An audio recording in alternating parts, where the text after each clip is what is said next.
Hello friends, मैं हूं advocate Arun Sharma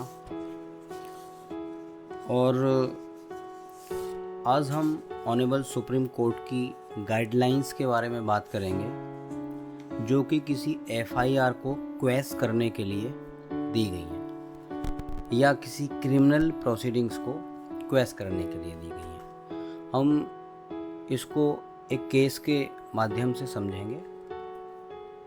एक केस है पुराना, state of Haryana and others versus Chaudhary Bhajan Lal and others. तो एक पार्टिकुलर केस है ये जिसमें कुछ गाइडलाइंस दी गई हैं। तो देखते हैं। Supreme Court of India considered the power of the High Court to quash criminal proceedings और एफआईआर।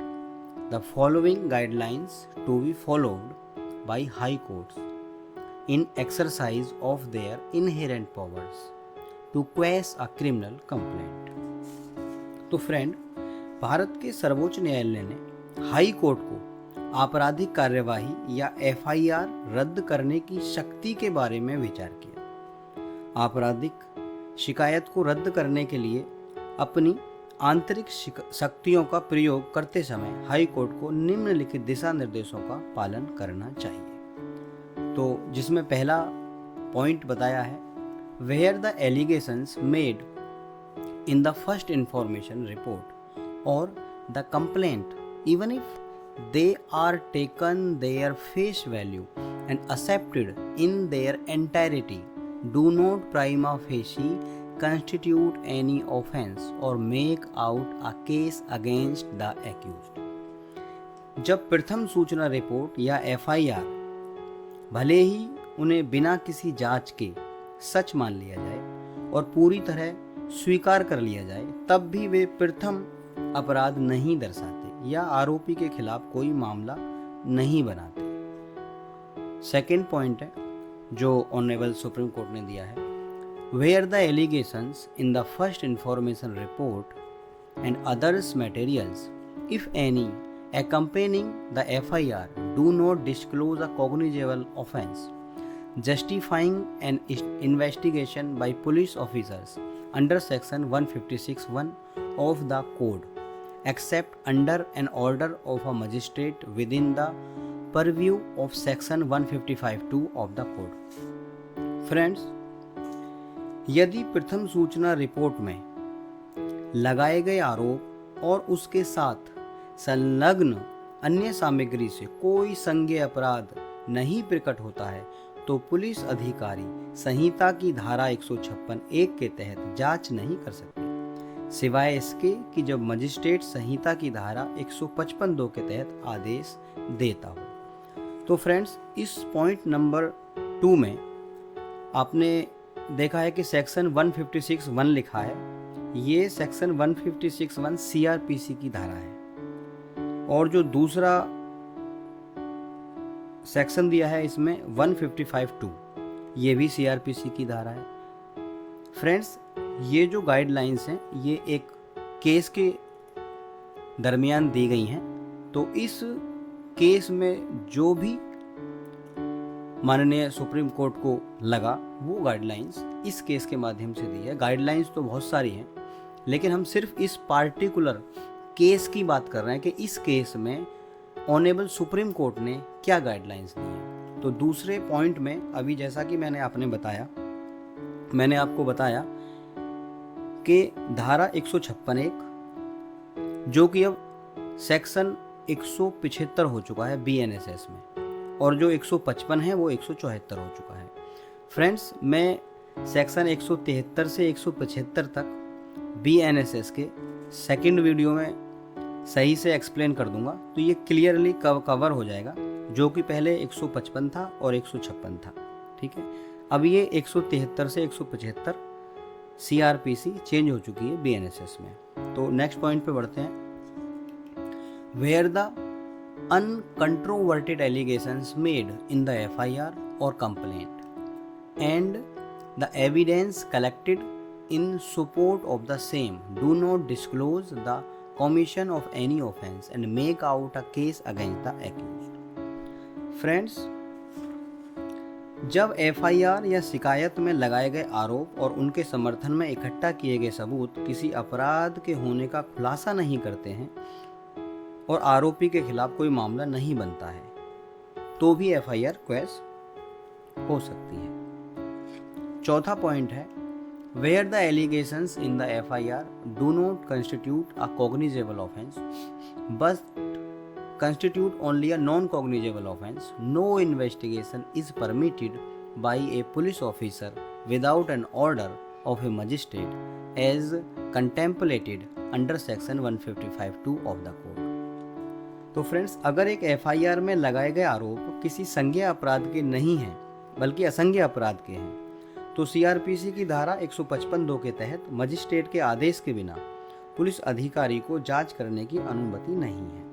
ऐसी गाइडलाइंस माननीय सुप्रीम कोर्ट की है। मैंने पहले बता दिया है कि जो धारा 155(2) है सीआरपीसी की, वो अब 174 हो चुकी है, मतलब धारा 155 174 में चेंज हो गया है। नेक्स्ट पॉइंट पे बढ़ते हैं। Where the allegations made in the FIR or complaint are so absurd and inherently improbable on the basis of which no prudent person can ever reach a just conclusion that there is sufficient ground for proceedings against the accused. तो पांचवा point है friends, जब FIR या शिकायत में लगाए गए आरोप इतने बेतुके और अविश्वसनीय होते हैं कि कोई समझदार व्यक्ति इस आधार पर यह निष्कर्ष नहीं निकाल सकता कि आरोपी के खिलाफ कार्रवाई करने के लिए पर्याप्त कारण है, तो भी एफआईआर क्वेश हो सकती है या क्रिमिनल प्रोसीडिंग्स क्वेश हो सकती है।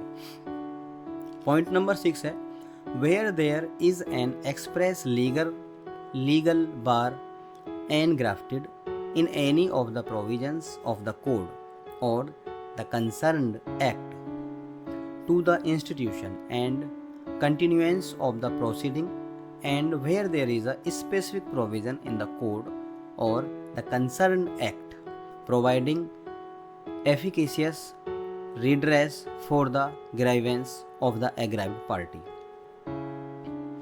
तो फ्रेंड्स, यदि संहिता या संबंधित अधिनियम जिसके तहत आपराधिक कार्यवाही शुरू की गई है कि किसी प्रावधान में कार्यवाही शुरू करने और उसे जारी रखने पर स्पष्ट कानूनी रोक है, और या यदि संहिता या संबंधित अधिनियम में पीड़ित पक्ष की शिकायत के लिए प्रभावी समाधान के लिए कोई विशिष्ट प्रावधान है, जैसे कि बहुत से केसों में कुछ चीज़ों के लिए एक पार्टिकुलर एक्ट बना दिया जाता है, तो फ्रेंड्स पहले हमें उस पार्टिकुलर एक्ट को देखना पड़ेगा कि उस एक्ट में पार्टिकुलर लोगों के लिए या पार्टिकुलर चीज़ों के लिए एक पार्टिकुलर एक्ट में क्या लिखा है, उसके बाद हम क्वेश कर पाएंगे।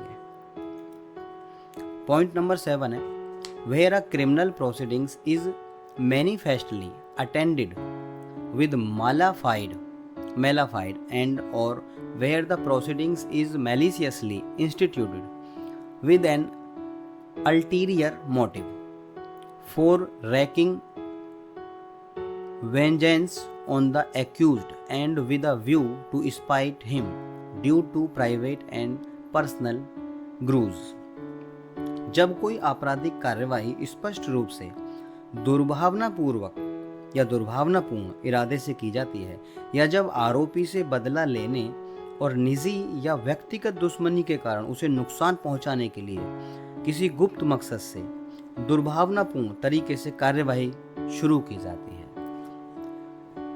आजकल देखा गया है कि बहुत से झूठे केस आ जाते हैं, हमारी किसी से दुश्मनी हो जाती है या हम किसी बात पर किसी से बहुत ज़्यादा नाराज़ हो जाते हैं, तो उससे बदला लेने के लिए फ्रेंड्स केस कर देते हैं। तो उन्हीं चीज़ों के लिए पॉइंट नंबर 7 में बोला गया है कि जब कोई आपराधिक कार्रवाई स्पष्ट रूप से दुर्भावनापूर्ण इरादे से की जाती है, या जब आरोपी से बदला लेने और निजी या व्यक्तिगत दुश्मनी के कारण उसे नुकसान पहुंचाने के गुप्त मकसद से दुर्भावनापूर्ण तरीके से कार्रवाई शुरू की जाती है, तो भी